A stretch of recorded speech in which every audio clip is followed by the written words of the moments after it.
এই যে বলছিলাম এক সুটকেস ভর্তি ভিজা কাপড় চোপড় দেখেন, এগুলো দেখাইতে আমার আপত্তি নেই, কারণ হলো মানুষ তো জেনে গেছে। দেখেন রশি কাটার নমুনা, হ্যাঁ, একটা ঝুলন্ত মানুষকে যদি এইভাবে কাটা হয় রশি, তাহলে রশিটা কুচকায় যাবে। দেখেন আসলে রশিটা কাটা হয়েছে কি দিয়ে আমি বলি আপনাকে, খোদার ঢোল ফিরিস্তায় বাজায়, বুঝছেন। সামিরা বলছে সে নাকি বটিদা দিয়ে এই রশি কাটের সালমান শাহকে নামাইছে। গায়ে তেল মালিশ করা হইল কেন? সে শরীর নাকি গরম করার চেষ্টা করছে, চিন্তা করেন। কিন্তু এই রশিটা কাটা হইছে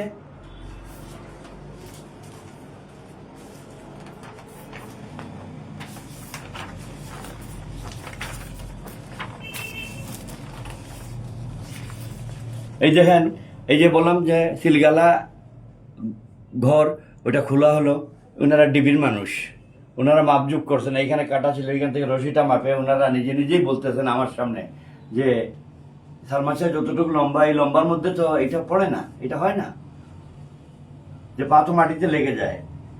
দেখেন একদম স্পষ্ট, এটা প্লাস্টিকের ক্যাপ ফ্যানের উপরে একটা মানুষ ঝুললে এটা পট করে ফেটে যাওয়ার কথা, এটা ইনট্যাক্ট, ফ্যানের পাখাটা ইনট্যাক্ট। এই যে দেখেন রশিটা কতটুকু লম্বা, আপনারা দেখেন।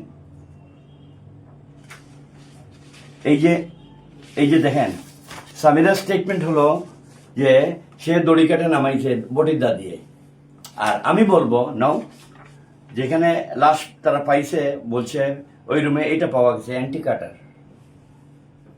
কাটার দিয়ে কাটলে এরকম কাটা হয়, কুচকানো থাকে না। এবং লাশ কিন্তু ঝুলানো হয় নাই, ঝুলাইলে এটা পারতো, ঝুলন্ত অবস্থায় ছিল না, যে জন্য রশি কাটছে, এটা হয় নাই। যাক, সব ইনশাল্লাহ এভরিথিং উইল কাম আউট, বুঝছেন, এভরিথিং উইল কাম আউট, সব তার ফেভারে আসছে। এবং আমরা ডিবি, পুলিশ, সবার সামনে আমরা এগুলো উনারাই করছেন। সুটকেস ভর্তি ভিজা কাপড়, সুটকেসের মধ্যে ভিজা কাপড় থাকবে কেন? চেতনানাশক ইনজেকশন, এটার সাথে সিরিঞ্জও পাওয়া গেছে, তার বেডরুমে পাওয়া গেছে, বেডরুমের ড্রেসিং টেবিলের ড্রয়ারের ভিতরে। ওয়াই?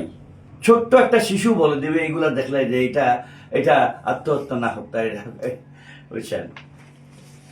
ছোটবেলা শুনতাম যে খুন করলে মানুষ কিছু আলামত রেখে যায়, বুঝছেন, খালি শুনতাম।